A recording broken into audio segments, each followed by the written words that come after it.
Hello বন্ধুরা, আমি আরও একটি রবিবারের ভিডিও নিয়ে চলে এলাম তোমাদের কাছে। অ্যাকচুয়ালি রবিবারটা এলে যে আমরা কী করব খুঁজে পাই না। মানে এক তো অনেক কাজ থাকে যেটা রবিবারই করার সম্ভব, যেমন কাচাকুচি, তারপরে বাজার দোকান পরিষ্কার, ঘর পরিষ্কার, এগুলো করার থাকে। প্লাস আরও মানে দিনটাকে আরও সুন্দর করে কাটাতে চাই। ছুটির দিন পেয়েছি একটা, সেটা খুব সুন্দর করে কাটাতে চাই। তো কোনটা আগে করবো কোনটা পরে করবো খুঁজে পাই না। তো প্রথমে তো আমি সকালে ঘুম থেকে উঠে চাটা করে নিয়েছিলাম। নেওয়ার পর আমি স্নান টান সেরে টেরে ঠাকুর পুজো টুজো করে আগে টিফিনটাই বানিয়ে নিচ্ছি, কারণ মাম্মাম এখন ঘুমোচ্ছে, তো আমি আগে এই কাজটা করে নিচ্ছি। আজকে আমি গোলা রুটি বানাচ্ছি একটা, মানে ময়দা, সুজি, কাঁচা লঙ্কা, পেঁয়াজ কুচি, ধনেপাতা, ডিম ফেটিয়ে দিয়ে একটা এরমভাবে একটা গোলা রুটি বানাচ্ছি। আর কেন তাড়াতাড়ির মধ্যে কেন দুপুরে আমাকে রান্নাটা রেডি করতে হবে, আজকে দুপুরে একটা আমাদের প্ল্যান আছে, তো সেই কারণে। তো পরে দেখাচ্ছি কি প্ল্যান।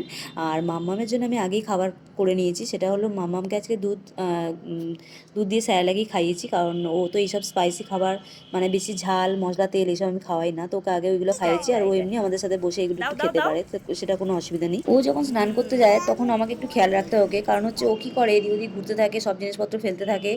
আর আজকে কী করছিল, বালতি করে জল নিয়ে গাছে দিচ্ছিল, দিতে দিতে কী করেছে, বালতির মধ্যে ঢুকে বসে আছে জলের মধ্যে, ঠান্ডা জলেতে অর্ধেক কোমর অবধি জল বসে আছে। তো আমি এই ভিডিওটা করিনি আর তোমার সাথে শেয়ারও করিনি, কারণ হচ্ছে এই ভিডিও করতে গিয়েও ঠান্ডা লেগে যাবে, তো আমি তাড়াতাড়ি আগে বালতি থেকে তুলে ওকে জামা কাপড় খুলে তেল মাখিয়ে স্নান করিয়ে তারপর ছেড়েছি। বাহ! বাবার ছোটবেলার মতো খেলনা নিয়ে মাম্মাম খেলছে। তারপর মাম্মাম আর মাম্মামের বাবাই রোদ্রের মধ্যে খেলতে থাকে, আর বাকি রান্নাটা আমি করতে চলে যাই, কারণ আমার কিছুটা রান্না হয়ে গেছিলো আর কিছুটা বাকি ছিল। আর আজকে আমাদের প্ল্যান ছিল ছাদের মধ্যে রোদ্রে বসে ভাত খাবো, তাও আবার কলা পাতায় মাংসের ঝোল দিয়ে আর গন্ধরাজ লেবু দিয়ে। এটা আমার ভীষণ ফেভারিট, আর আমার দেখে দেখে ওদেরও ফেভারিট হয়ে গেছে। আজকে বোনকে আমাদের বাড়িতে ইনভাইট করেছি, আর বোনও এসে গেছে। তো মাম্মাম তো ভীষণ খুশি। আর আজকে আমাদের মেনুটা ছিল ওই ছোটো ছোটো ডিমের শাক হয়, ওই ডিমের শাকটাকে ভেজেছি প্রথমে তেল দিয়ে, তারপরে আলু পাতে দিয়ে ওটা মেখেছি। তো প্রথম ভাত পাতে ওইটাই খাবে, তারপরে মাংসের ঝোল দিয়ে আর গন্ধরাজ লেবু দিয়ে। তো মাম্মাম আর মাম্মামের মাসি বসে গেছে আগে, তারপর মাম্মামের বাবাইও বসে গেছে। তো আমি সবাইকে পরিবেশন করছি। তো মাম্মাম ভীষণ খুশি এটা দেখে, কারণ মাম্মাম বোধহয় প্রথমবার দেখছে যে এটা আবার কী করছে এটা ছাদের মধ্যে। তো আমার এটা ভীষণ ভালো লাগে, আর মাম্মামেরও মনে ভালো লাগে, খুব এনজয় করছিল মাম্মামও। আর মাম্মামকে তো আগে খাওয়ানো হয়ে গেছিলো, কারণ মাম্মাম তো এইভাবে খেতে পারে না, ওকে আগে খাওয়ানো হয়ে গেছে। কারণ ওকে ঘুরে ঘুরে বুঝিয়ে খাওয়াতে হয়। তো আগে ওকে খাওয়ানো হয়ে গেছে, তারপর ও আবার আমাদের সাথে আনন্দ করে বসেছে। তো মামাম এটাতে ভীষণ খুশি, আর আমি সবাইকে পরিবেশন করে দিচ্ছি। আমি যখন এখন পরিবেশন করছি সবাইকে, মামাম কিন্তু আমাকে খানিকক্ষণ বাদে পরিবেশন করে। তোমরা কিন্তু ভিডিওটা দেখতে থাকো।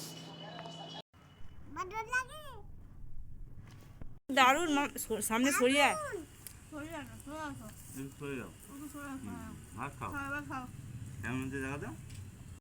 লেবুটা খেয়েছে, আলু ভাতে দিয়ে খাও, চিকেন কষা দিয়ে। তোমাকে একটু চিকেন দেবো, এই যে আছে সামনে, দেবো? চিকেন খাও না তুমি?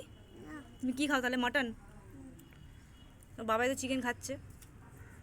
মামাম আর মামামের মাসির খাওয়া হয়ে গেছে, তারপরে মামামের জায়গায় আমি বসে পড়েছি, আর মামাম এখন আমাকে পরিবেশন করে দেবে। হ্যাঁ দাও, নুন দাও এখানে। হ্যাঁ, আমার মা লক্ষ্মী, মা আমায় খেতে দিচ্ছে। একটু দাও আমাকে।